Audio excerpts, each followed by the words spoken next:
j'ai l'impression qu'on est bloqué dans un cauchemar. Vous voyez, ce genre de cauchemar, vous êtes en train de courir, il y a un monstre qui vous course, vous courez, vous courez, vous courez, mais vous faites du surplace. C'est exactement ce que Chelsea est en train de faire. J'espère que vous allez bien, moi je vais bien, malgré tout, parce que voilà, je m'y attendais encore. En vrai, je m'y attendais un peu. Avant que la vidéo commence, par contre, n'hésitez pas à vous abonner, à lâcher le pouce bleu, à mettre un petit commentaire pour le référencement. Et c'est parti pour le débrief de Chelsea Sheffield. Mais c'est quoi cette équipe? C'est quoi? Franchement. On est dans la course pour l'Europe, il faut prendre des points, mais Chelsea fait quoi? Ne prennent pas de points. Voilà. On a fait le plus dur cette semaine. En l'espace de 7 jours, écoutez-moi bien. On a fait le plus dur, on a battu Manchester United. Le concurrent direct. L'équipe qui ont la place que tu convoites. La 5e, 6e place. On vise ces places-là. Cette année, on va être raisonnable. On va dire la vérité. Mais malgré ça, tu gagnes ce match-là, mais tu fais 2 nuls contre des relégables. Tu fais 2 nuls contre des équipes qui se battent pour leur maintien. Même Sheffield, même, est-ce qu'ils se battent vraiment pour leur maintien? Franchement. Ils sont pas déjà même disqualifiés, ils sont pas déjà même relégués. Non, franchement, Chelsea, c'est quoi ça? Franchement, savez cette frustration que j'ai cette saison et de me dire que ça s'est passé depuis le début de la saison. Je ne peux même pas faire le mec choqué parce que depuis le début de la saison, on se tape la même chose. Tu joues bien contre Manchester City, tu joues bien contre Arsenal, demain tu joues contre Everton, tu perds. Tu joues bien contre Tottenham, tu joues bien contre Manchester United. Le lendemain, tu joues contre Burnley, tu fais match nul. Oh non, franchement, Chelsea, c'est dégueulasse. De faire ça cette saison, ça nous fait tellement mal aux supporters. Et c'est à chaque fois, on se dit qu'on est fort, mais en fait, on est faible à la fois. Ça fait mal. Et pour un championnat, moi, je vous dis la vérité, quand vous êtes dans une course pour un championnat, gagner les petits matchs, c'est le plus important. Vous pouvez même perdre tous vos matchs contre le top 6. Si vous gagnez tous les matchs contre le reste, vous inquiétez pas que vous allez être bien classé, mieux classé que Chelsea, ça c'est sûr. Ça c'est sûr. Et Chelsea, malheureusement, c'est ce qu'on ne fait pas cette saison. Je pense que Manchester United, aujourd'hui, s'ils sont aussi bien classés, c'est parce qu'ils font ça. Ils battent les petites équipes qu'il faut battre, mais quand ils jouent leurs gros matchs, ça devient un peu plus compliqué. Ils ne les gagnent pas spécialement. Et je pense que c'est ce qui fait la différence avec Chelsea cette année. Franchement, c'est ce qui fait la différence. Lorsqu'on regarde la composition, Pochettino, franchement, Pochettino, t'es tellement le coupable que tu... T'es tellement pas le tacticien que tu pensais, t'es tellement le coupable. T'es tellement le coupable. Je regarde la composition, franchement, je me suis dit déjà à la base, Madueke, Palmer, ça m'avait un peu étonné. Madueke, Palmer, Jackson. Ok, Madueke va jouer à gauche. Je me suis dit peut-être ça. Parce que bon, il a gardé milieu de terrain 3. En défense, on était content de voir Thiago Silva de retour. Bon, Chalobah, ça ne m'étonne pas qu'il joue. Badiashile, il a fait un mauvais match.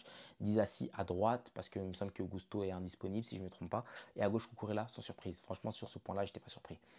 Maintenant, lorsqu'on regarde le match, on voit très clairement que la composition, c'était quoi?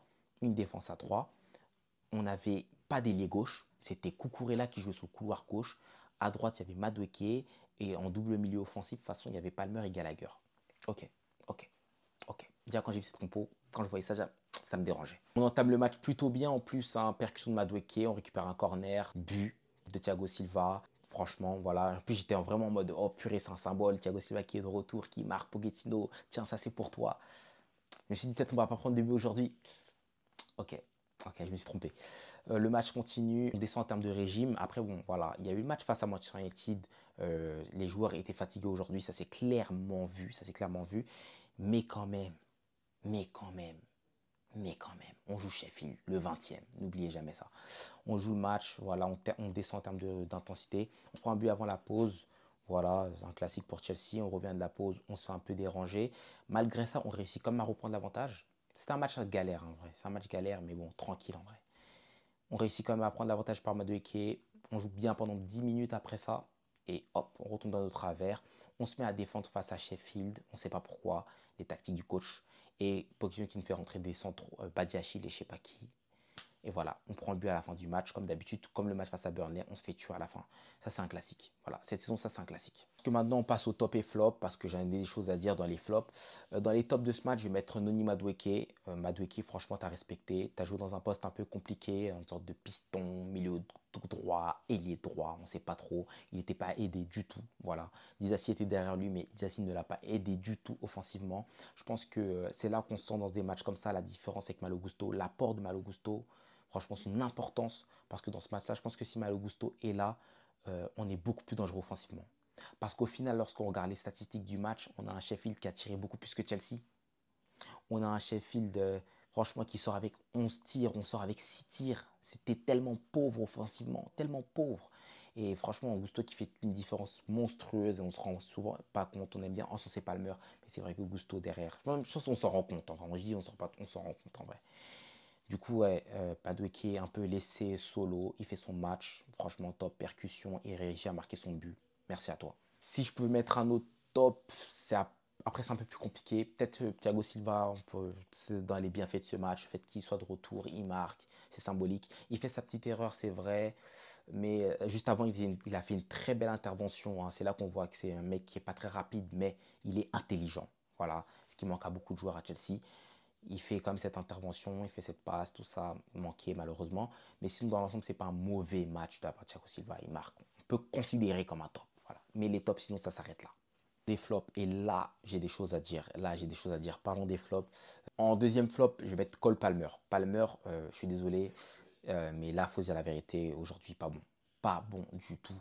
Fatigué, ça se voit qu'il est fatigué. Il a joué 100 minutes la dernière fois. C'est un des seuls joueurs qui s'est vraiment tué, qui a vraiment joué la dernière fois, du début jusqu'à la fin.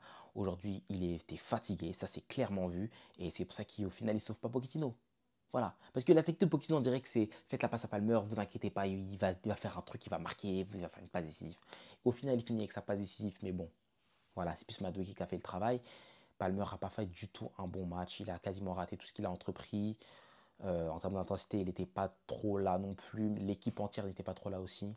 Et bon, voilà, malheureusement, ça arrive. Ça, franchement, ça arrive. Il lui fallait du repos. Je pense qu'il fallait le sortir même beaucoup plus tôt que ça. À la mi-temps, il fallait le sortir. Et en flop numéro 1 de ce match, Mauricio Pochettino, il s'est trompé. Il s'est trompé complètement. Trompé complètement. Habituellement, lorsqu'on joue ce genre de match contre des blocs bas, contre les petites équipes, on galère à les percer. On galère à les percer très clairement. Mais sauf que là, aujourd'hui, c'était différent. Aujourd'hui, tu sens que déjà le bloc de Chelsea était beaucoup plus bas sur le terrain. L'intensité n'y était pas trop. On a joué un match de 100 minutes il y a 4 jours. Je pense que des changements auraient dû être opérés beaucoup plus tôt. Voilà. Surtout que lorsque tu t'es trompé dans ta composition de Pochettino, tu aurais dû réagir plus tôt. Je pense que Chukwuemeka, pour moi, aurait dû débuter ce match-là. Surtout que lorsque tu regardes le milieu à 3. Franchement, le milieu à 3, moi, je ne sais pas pourquoi il l'aligne dans ce genre de match. Franchement, c'est pas nécessaire. C'est pas nécessaire. Et j'ai répété 100 fois ça. C'est pas nécessaire. Surtout si tu veux mettre Palmer en 10. Si tu comptais mettre Madueke attaquant droit, Palmer en 10, supprime un des trois. T'es pas obligé de les faire jouer, tu sais. T'enlèves un des trois, tu mets un ailier gauche. Parce que Cucurella, il va faire quoi sur le couloir gauche là? Il va faire quoi? On savait tous qu'il allait rien faire. Ça, on savait tous. C'est une surprise pour personne. Parce que déjà que Madueke, il n'est pas aidé par son défenseur droit. Lorsque je joue contre des petites équipes comme ça, il faut dédoubler, il faut étirer les blocs. Là, on ne peut pas étirer. On ne peut pas étirer. Franchement. Pochettino qui se trompe complètement. Et moi, le truc qui m'a encore le plus énervé sur Pochettino, c'est le fait que ça fait plusieurs fois cette saison qu'il nous fait le coup. On joue contre des équipes. On gagne d'un but d'écart. Pousse. Fais tout pour aggraver le score. Fais tout pour marquer plus de buts. Lui, il a tellement une mentalité de loser. Le frérot, à chaque fois qu'on mène au score en deuxième mi-temps, il veut absolument barricader. Il nous fait rentrer des défenseurs, il nous fait rentrer des milieux de terrain, des milieux de def à la place d'attaquants. Il enlève toute possibilité de marquer. Il met que des joueurs pour défendre, sachant qu'on ne sait pas défendre. Aujourd'hui, encore une fois, on prend 2 buts. Ça fait peut-être 6 ou 7, 8 matchs peut-être normal, on encaisse 2 buts à chaque match. C'est honteux. C'est honteux. Tu sais que la défense, c'est pas un point fort. Du coup, mise sur ton attaque. Mise sur ton attaque. Essaye de marquer le plus de buts possible. La meilleure défense, c'est l'attaque, non? Marque le plus de buts possible. Lui, non, il donne une mentalité tellement de loser. Voilà, il est là, il nous fait rentrer Badiachil à la fin du match. Il nous fait rentrer Kassadei. Ça mène à rien. Au final, on a tous vu, hein, ça menait absolument à rien. Le fait que Chelsea joue très défensif, c'est sûr que c'est une tactique demandée. Voilà, c'est les messages du coach. On a vu ça plusieurs matchs. C'est pas les joueurs qui décident tout d'un coup de venir, voilà, là on va défendre parce que voilà, non. C'est des tactiques du coach, ça c'est sûr et certain. Face à Manchester City, il nous empêche complètement à partir d'un moment, lorsqu'il fait rentrer des défenseurs à la place d'attaquants, il nous empêche de pouvoir attaquer de nouveau. On était condamné à défendre. Face à Burnley, il fait la même chose. On est obligé d'être acculé par Burnley, même si on prend un but sur supériorité, mais ils sont à 10 contre 11, tu n'as pas besoin de défendre. Normalement, tu gardes le ballon, tu restes haut, on finit le match avec le ballon. On finit le match en faisant des actions dangereuses. Mais Chelsea, c'est jamais le cas. On finit tous nos matchs à défendre, à essayer de stopper les buts, alors qu'on sait très bien qu'on s'en prend à chaque fois. Franchement, on s'en prend à chaque fois. Chalobah sur le but qui est pas, qui est fautif. Erreur d'appréciation de ouf. Hein. Franchement, le ballon qui vient, tu vois que t'es trop court pour la tête. Et pourtant, il fait mine de mettre sa tête vers l'avant. Franchement, il a fait l'idiot. Il a vraiment fait l'idiot sur ce but-là. Et derrière, on prend le but. Franchement, Chelsea. Chelsea, vous voulez quoi de moi? Vous voulez quoi de nous, franchement? Vous voulez nous emmener où? Pochettino, moi, je te dis, à la fin de la saison, il faut plus que tu sois là. Tant que ces matchs-là contre les petits clubs, tu ne sais pas les gérer, tant que tu n'arrives pas à insuffler cette mentalité de vainqueur, ça sert à rien. Ça sert à rien. L'année prochaine, ce sera la même chose, j'en suis convaincu. Ça sert à rien de dire que oui, les joueurs, ils sont pas prêts psychologiquement à enchaîner 3 matchs en 3 jours. Arrête, arrête. C'est la mentalité qui est mauvaise. C'est la mentalité qui est mauvaise. Ce que tu insuffles aux joueurs, c'est négatif. Tu leur inspires pas confiance. Je sais pas, il y a un truc qui va pas. Jürgen Klopp, moi, quand je le vois par là, ses joueurs, à la fin des matchs, il se la tue. Il peut même mettre une équipe de U20, de U17, de U11. À la fin du match, ils vont tous se la tuer. Or que nous, non. À la fin du match, on a peur, on recule.